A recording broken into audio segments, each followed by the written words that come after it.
राजनीति विज्ञान के विद्यार्थियों, नमस्कार। आज हम फॉरेन पॉलिसी ऑफ इंडिया का अध्ययन करेंगे। प्यारे विद्यार्थियों, मित्रों, चूंकि किसी भी देश की विदेश नीति की आधारशिला उसके राष्ट्रीय हित की सुरक्षा होती है और भारत की विदेश नीति का ध्येय भी यही है। पंडित जवाहरलाल नेहरू के इस कथन से यह बात प्रतीत होती है कि हमारी देश की विदेश नीति की प्रथम प्राथमिकता राष्ट्र की एकता और सुरक्षा है, जिसे हमारे देश के सभी नीति निर्माताओं, शासनाध्यक्षों, सत्ता के संचालकों आदि ने बखूबी ढंग से निभाया है।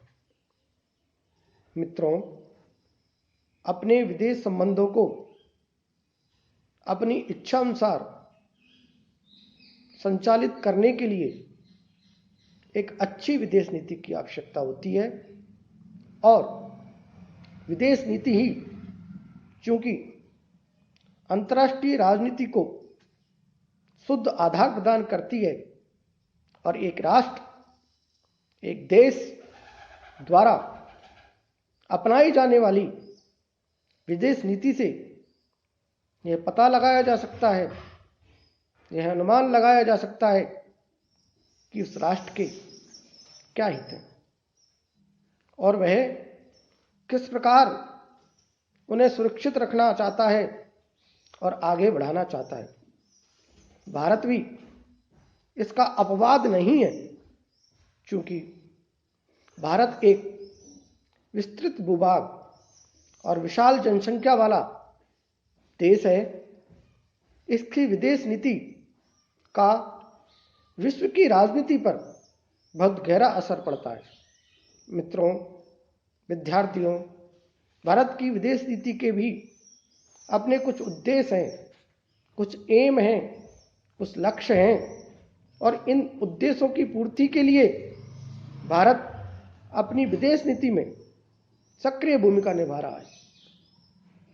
मित्रों, भारत की विदेश नीति के क्या उद्देश्य हैं? पंडित जवाहरलाल नेहरू ने एक प्रेस कॉन्फ्रेंस में सितंबर 1946 को कहा था। क्या कहा था?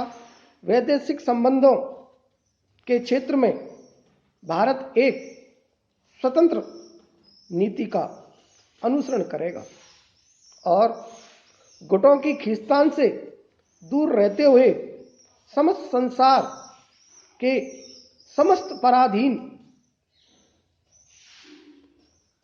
देशों को आत्मनिर्णय का अधिकार प्रदान कराने तथा जातीय भेदभाव की नीति का दृढ़तापूर्वक उन्मूलन कराने का शुरू से प्रारंभ से प्रयास करेगा। साथ ही वह दुनिया के शांति प्रिय राष्ट्रों के साथ मिलकर अंतर्राष्ट्रीय सहयोग और सद्भावना के प्रसार के लिए भी निरंतर प्रयत्नशील रहेगा। विद्यार्थियों, भारत की संविधान के अनुच्छेद 51 में विदेश नीति का निर्देशन करते हुए 4 आइडियल बताए गए हैं, 4 आदर्श बताए गए हैं, जो इस प्रकार है। पहला, भारत अंतर्राष्ट्रीय शांति और सुरक्षा की अभिवृद्धि करेगा। दूसरा, भारत राज्यों के बीच न्याय संगत और सम्मानपूर्ण संबंधों को बनाए रखने का भरपूर प्रयास करेगा।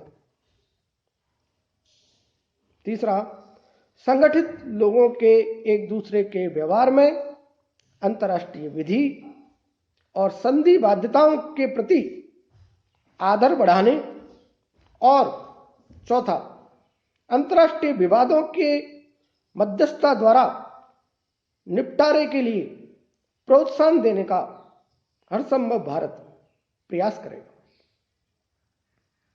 यानी कहने का तात्पर्य यह है कि भारत ने अपने संविधान में भी विदेश नीति के संबंध में अपने कुछ लक्ष्य, अपने कुछ उद्देश्य निर्धारित कर दिए, और इन उद्देश्यों से प्रतीत होता है कि भारत अपनी सुरक्षा के साथ साथ अंतर्राष्ट्रीय मामलों में सद्भावपूर्ण व्यवहार, आपसी सद्भावपूर्ण मेल मिलाप, अंतर्राष्ट्रीय सहयोग को हमेशा बढ़ावा देता रहेगा।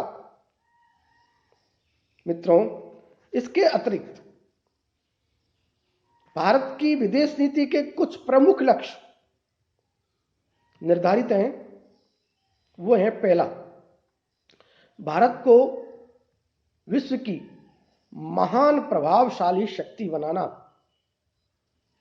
जिसके संबंध में हमारे सभी प्रधानमंत्रियों ने, चाहे वो इंदिरा गांधी हो, चाहे वो पंडित जवाहरलाल नेहरू हो, चाहे वर्तमान में प्रधानमंत्री श्री नरेंद्र मोदी हो, जितने भी हमारे शासक सत्ता के संचालक रहे हैं, उन्होंने भारत की विदेश नीति के संबंध में कोई समझौता नहीं किया और भारत की विदेश नीति को भरपूर ढंग से, प्रभावशाली ढंग से आगे बढ़ाने के लिए हर संभव प्रयास किया।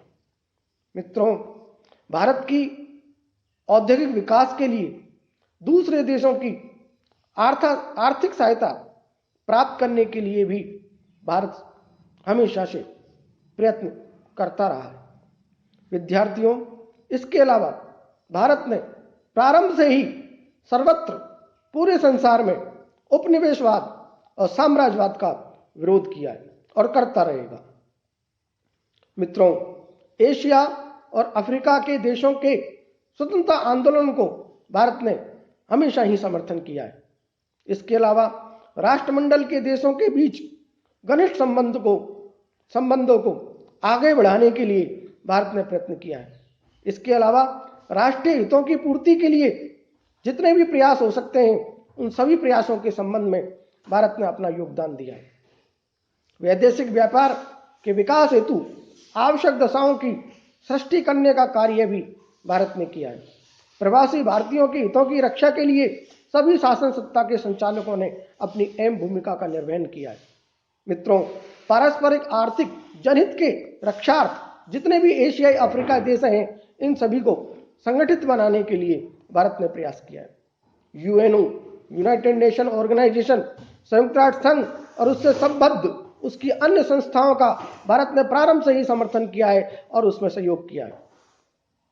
मित्रों, यदि हम ये बात करें कि भारत की विदेश नीति के क्या क्या निर्धारक तत्व हैं, तो उनके संबंध में मैं आपसे बताना चाहूँगा कि विदेश नीति के जो निर्धारक तत्व हैं, उनमें डॉक्टर बीपी दत्त ने अपने शब्दों में कहा है कि ऐतिहासिक परंपराओं, भौगोलिक स्थिति और भूतकालीन अनुभव भारत की विदेश नीति के निर्माण में प्रभावक तत्व रहे। मित्रों, विद्यार्थियों, भारत की विदेश नीति में चूंकि निर्धारक तत्व जो वो हैं भौगोलिक स्थिति, भौगोलिक अनुभव, भूतकालीन अनुभव, जितने भी ये हैं, इन सभी के संबंध में हम बारी बारी से अध्ययन करेंगे। सबसे पहले लेते हैं हम भौगोलिक तत्व। मित्रों, किसी भी देश की विदेश नीति में चूंकि भौगोलिक तत्वों की महत्वपूर्ण भूमिका होती है, और इसी के संबंध में केएम पणिक्कर ने अपने शब्दों में कहा है कि जब नीतियों का लक्ष्य प्रादेशिक सुरक्षा होता है, तो उनका निर्धारण मुख्य रूप से भौगोलिक तत्वों से ही हुआ करता है। विद्यार्थियों, जैसा कि नेपोलियन बोनापार्ट ने भी एक बार कहा था कि किसी भी देश की विदेश नीति उसके भूगोल के द्वारा निर्धारित होती है। मित्रों, भारत की विदेश नीति के निर्धारण में भारत के आकार, एशिया में उसकी विशेष स्थिति तथा दूर दूर तक फैली हुई भारत की सामुद्रिक व पर्वतीय सीमाओं का विशेष स्थान रहा है। मित्रों, हिंद महासागर में भारत का सबसे बड़ा हित यह है कि वह स्वतंत्र एवं शांति का क्षेत्र बना रहे, और भारत रहा भी है। भारत ने प्रारंभ से ही परिवहन, व्यापार और विशेष रूप से भारतीय सुरक्षा इन्हीं पर अपना ध्यान केंद्रित किया है। मित्रों,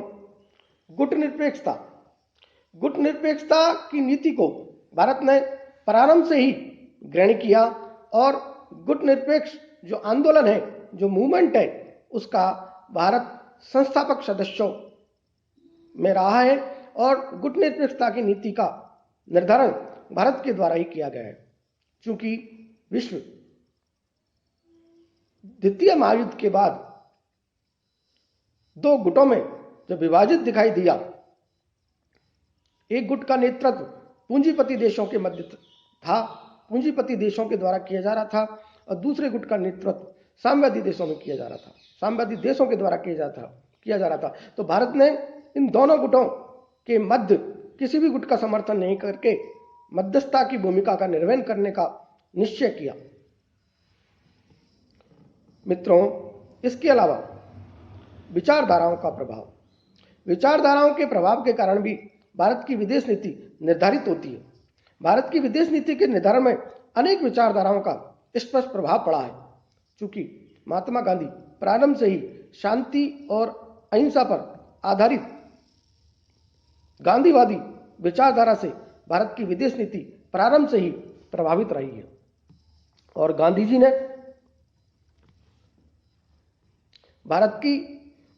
ने भारत को शांति प्रिय राष्ट्र बनाने में अपनी अहम भूमिका का निर्वहन किया, और इसी के कारण भारत के विदेश नीति में शांति और अहिंसा का मुख्य स्थान रहा है। और भारत ने अपने संविधान के अनुच्छेद 51 में भी राजनीति के निर्देशक तत्वों में विदेश नीति के निर्धारण में इसका स्पष्ट रूप से उल्लेख भी किया है। मित्रों, इसके अलावा भारत की विदेश नीति के निर्धारण तत्वों में आर्थिक तत्वों का भी स्थान रहा है। चूंकि भारत का आर्थिक विकास तभी संभव है जब यह सभी देशों के साथ मैत्रीपूर्ण संबंधों को बनाए रखें, और इसलिए भारत किसी भी गुट में सम्मिलित नहीं हुआ, और निर्गुट रहने के कारण भारत को दोनों गुटों से पर्याप्त आर्थिक और तकनीकी सहायता मिलती रही। मित्रों, इसके अलावा इसके निर्धारित तत्वों में सैनिक तत्वों का भी स्थान रहा है। चूंकि भारत सैनिक दृष्टि से आत्मनिर्भर नहीं था प्रारंभ में, और वह अपनी सुरक्षा के लिए विदेशों पर निर्भर था, इसलिए भारत महाशक्तियों से मैत्रीपूर्ण संबंध शुरू से ही बनाए रखने में इच्छुक रहा है। मित्रों, इसके अलावा भारत की विदेश नीति में पंडित नेहरू जी के व्यक्तित्व का, इंदिरा गांधी जी के व्यक्तित्व का भी प्रभाव रहा है। पंडित जवाहरलाल नेहरू भारत के प्रथम प्रधानमंत्री और विदेश मंत्री दोनों ही थे। वे साम्राज्यवाद, उपनिवेशवाद और फांसीवाद के प्रारंभ से ही विरोधी थे। वे महाशक्तियों के संघर्ष से भारत को अलग रहने के पक्ष में थे, और ये विचार आज भी भारत की विदेश नीति का आधार है। मित्रों,